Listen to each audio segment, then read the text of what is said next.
Abdullah is a high potential employee in a big Saudi organization. His company needs young and talented Saudi managers like him to fill its ranks and lead its strategy. To develop his talent, Abdullah is put on a leadership and management development program. The company wants to provide a top-notch program for its managers. It believes this to be an important factor in its success.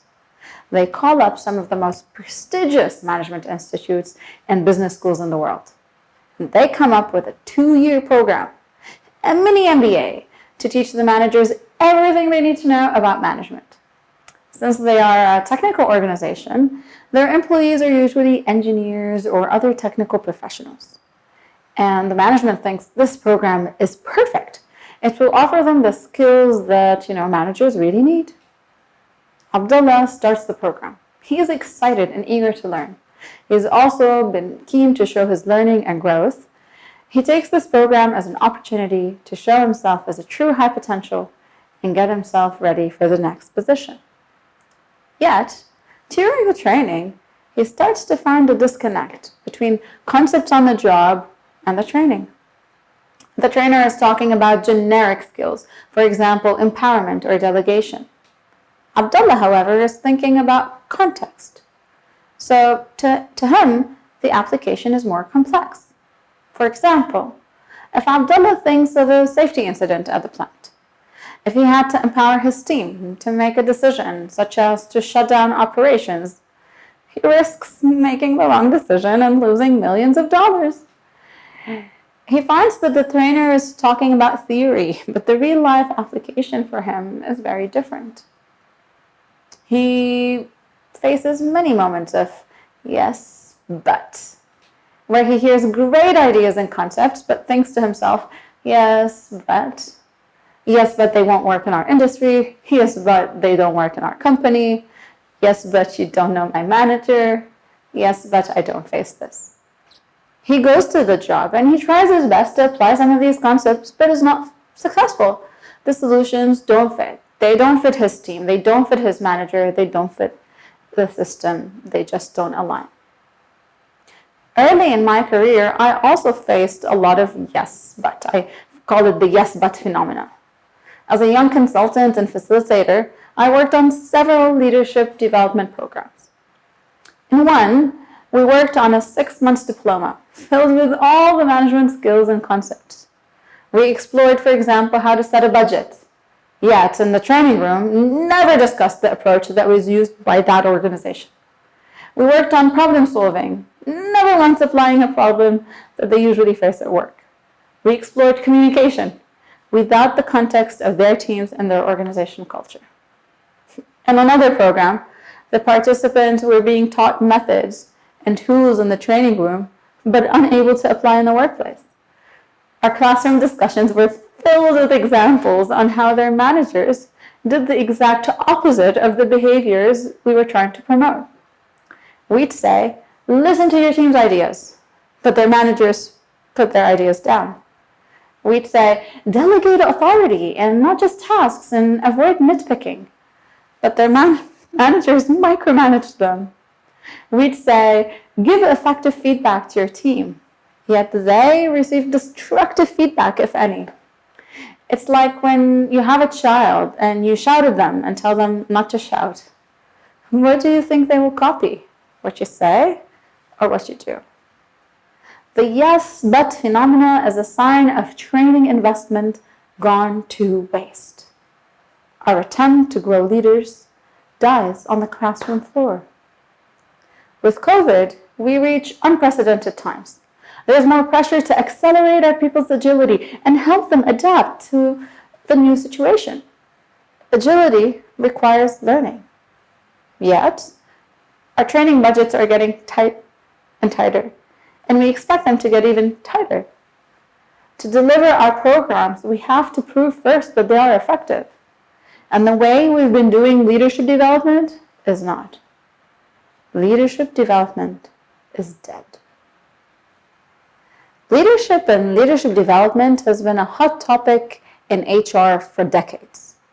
According to Deloitte's Global Human Capital Survey, 80% of professionals find that leadership is a high priority within their organizations. And executives agree. 500 executives were asked to rank their top 3 human capital priorities. And leadership development was one of them for the current and the future as a priority. And from the respondents, almost 2/3 identified leadership development as their number 1 concern, not just top 3, number 1. And executives are spending on programs for this. US companies alone spend almost $24 billion annually on leadership development. That is the number 1 category in corporate learning and development in terms of spending. Colleges and universities offer hundreds of degrees and courses on leadership. And the cost of, such programs from a top business school can reach up to $150,000 per person. There is a leadership challenge in our organizations. The challenge is to develop talent effectively, empowering employees with the needed know-how to lead our business. 47% of talent development professionals expect their organizations will experience a leadership skill gap in the future. And we can feel it according to the ATD. And the numbers tell us that we are thinking about this, that we find it important, and also that we're throwing money at it. What about the results? We're throwing money. What about the results? In one survey, only 41% of respondents feel their company is ready to meet this leadership gap, this challenge. And another 2018 survey involving thousands of leaders and HR professionals from 54 countries. More than half of the respondents confirmed that developing the next generation leader was one of their top concerns. However, only 41% believed that their leadership development programs were offering high quality. That's a shame. Research also shows that training budgets are decreasing. Think about it, if our programs are not being effective, we're going to cut these budgets. A survey found that the percentage of companies offering training to close skill gaps, whether internal or offsite or vendor provided, has decreased since 2015. Researchers have been finding problems with training programs, especially leadership programs, for a very long time. In the 50s, in the Ohio State leadership studies, there were seminal studies, and they focused on a program. This program succeeded in changing frontline supervisors' attitudes about how to manage. Think about, the supervisors were traditional, and the program taught them how to become more flexible. A follow-up study, however, found that when the supervisors went to work, off of training, back to work, they also went back to their pre-training views and pre-training behaviors. The only exceptions, those supervisors that actually changed, were those who had bosses who practiced the leadership program or the leadership style that the program was telling them to do. This is like the example I gave you, like telling your child not to shout. It doesn't matter, it's what you're doing. And if the managers were not doing the same thing, the learners won't learn a thing. Are you facing the leadership challenge at your organization? How have you been going about it? Here are a few questions from a checklist we've devised to check your leadership development programs. I'd like you, as you listen to these questions, to pause and check your answers. There are 5. And let's see at the end where your leadership and management programs are for your organization. Question 1. Do you separate technical skills from functional or behavioral skills? And do you train them separately? Second, do you offer programs that are generic and designed by others, often with minimal customization? Third, do you offer programs that are not a direct part of the way your managers do their job? Question number 4. Do you offer programs that do not involve the line managers from the design to delivery to coaching to review? And finally, question number 5. Do you use scenarios and case studies that are not real examples from your company? If you have answered yes to any of these questions, then you need to do something about it. sometimes in L&D, we feel bound by the way things have been done. We call it best practice. Well, I'm here to tell you, your leadership development practice is not best practice. Your leadership development practice is dead. The examples of failing leadership and management programs that I shared with you are from my early days as a young consultant. Wanting to do better and generate real value and a wide impact through learning, I helped start a company called Wide Impact. We pride ourselves in not following the cookie cutter or the copy-paste approach. One of our significant clients in Saudi is SABIC. Leading the world in petrochemical manufacturing requires SABIC to deliver top-notch value and excellence. And delivering that requires excellence in leadership, which requires excellence in leadership development. Our approach was the main reason SABIC works with us. Even though they have access to all the top business schools and management institutes in the world, we are proud to serve them and work with them because they do what we preach. SABIC's team and leadership was like us, fed up with the way leadership development practice was done everywhere. They were fed up of training technical people in generic management skills that were not adapted to their work or their teams or their environment. Now, allow me to describe the SABIC's philosophy in leadership development. First, I wish we'd come up with this, but of course we didn't.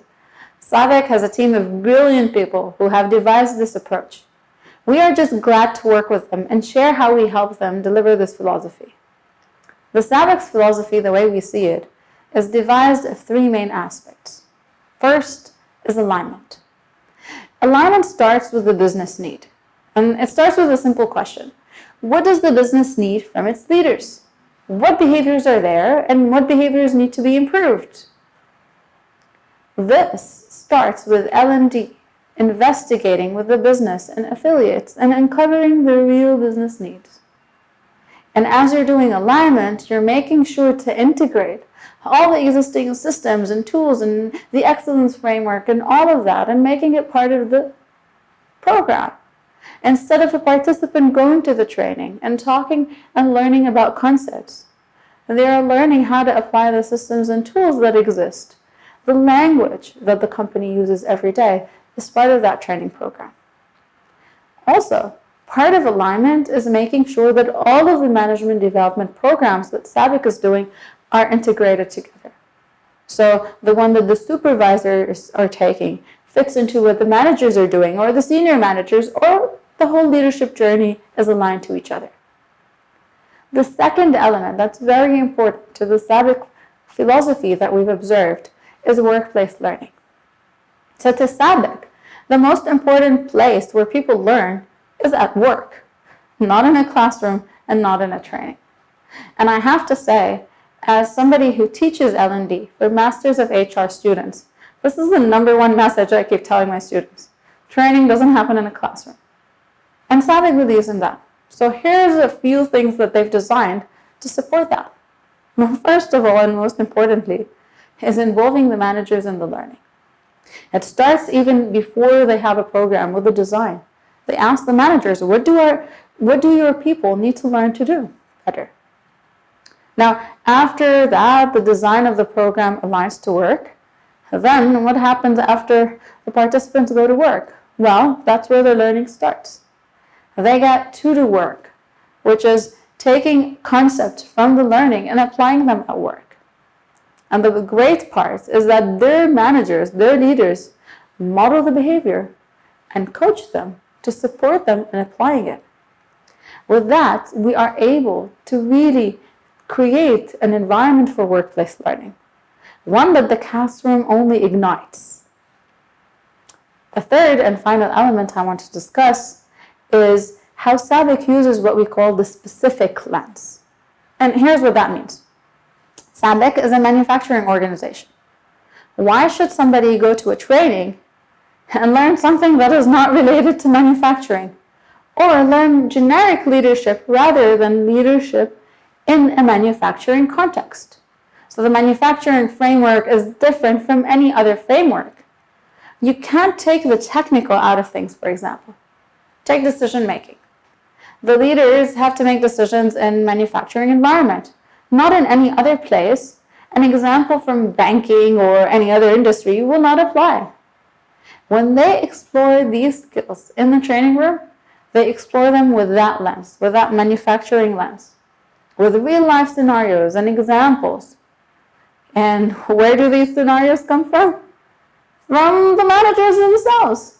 So in the process of design, we go to these managers and we go to their managers and we identify those examples that serve as good training content. Now, what about delivery? Who delivers these sessions? Is it somebody who's an expert on management? No, the most important criteria is that these people actually have the same background, experience, specifically in that industry. They train the managers, they speak their language, and they share their experiences, and the examples resonate because it's part of that specific lens. Right now, you might be imagining this approach and listening to it, and you might be thinking, great, this sounds great, and I would really like to use it. Yes, but it won't work for my environment or my company or my L&D department. You're imagining that this could take more time and more effort and more money, all of which are things we don't have. We actually have less and less of. And in some ways, you are right.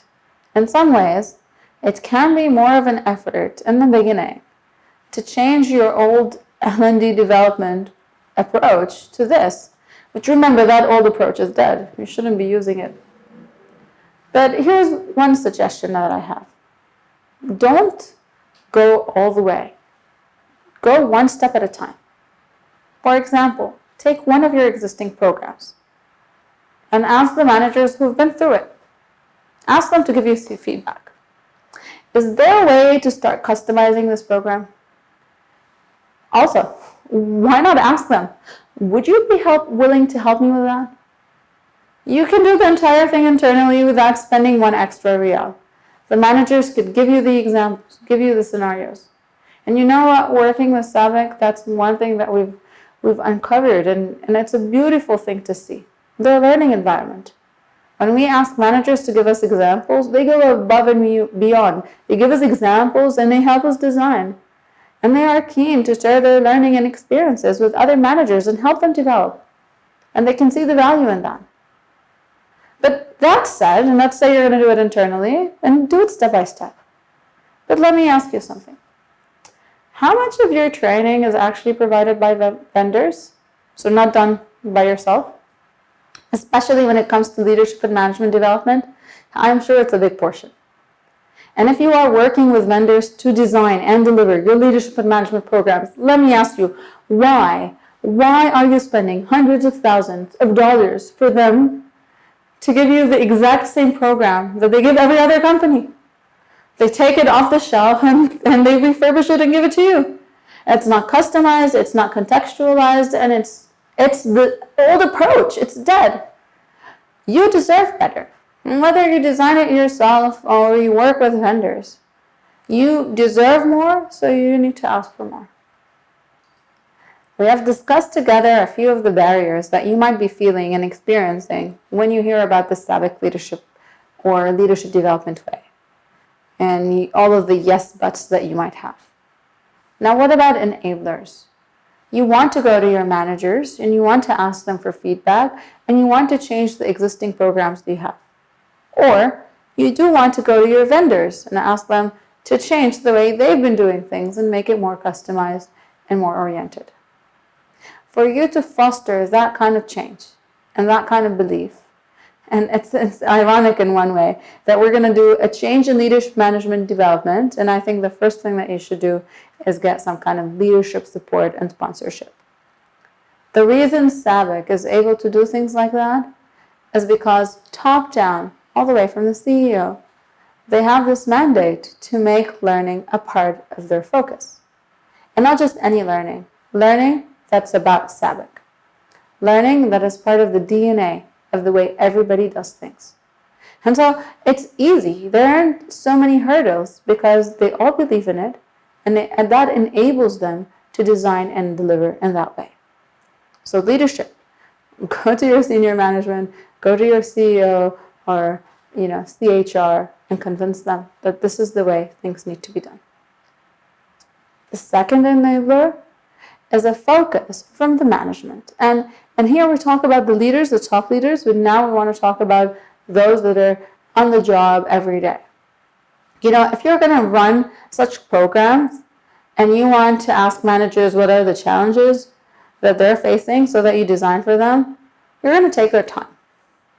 And sometimes managers, we all have a shortage of time. They don't want to spend the time with you. Yet, if they think it is important and they find value in it, they're going to give you that time. So it starts from leadership, but it translates to the managers and to the employees that are doing the job. They have given us their time. They've told us what's going on. But also, they've spent a lot of time coaching whoever goes to the training. They are willing to commit to that because they realize that real learning happens at their level, not in a classroom. Now, what is one final enabler? I think that has to do with a process. And it's kind of a connection. A big part of training is actions that get done. And if you have a good process of design, a good process of review, and a good process of feedback, and you are measuring every part of the process, then you can measure back and check what you're doing wrong.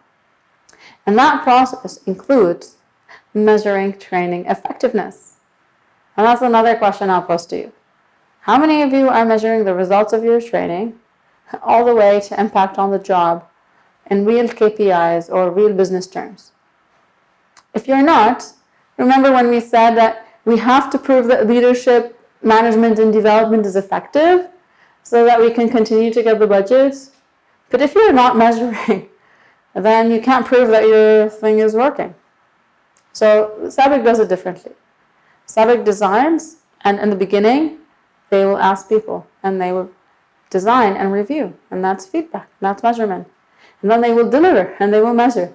And then they will send the managers to work to do their things, and they will measure. And they have measured all the way to impact in the workplace. And as vendors, we support them in that measurement process.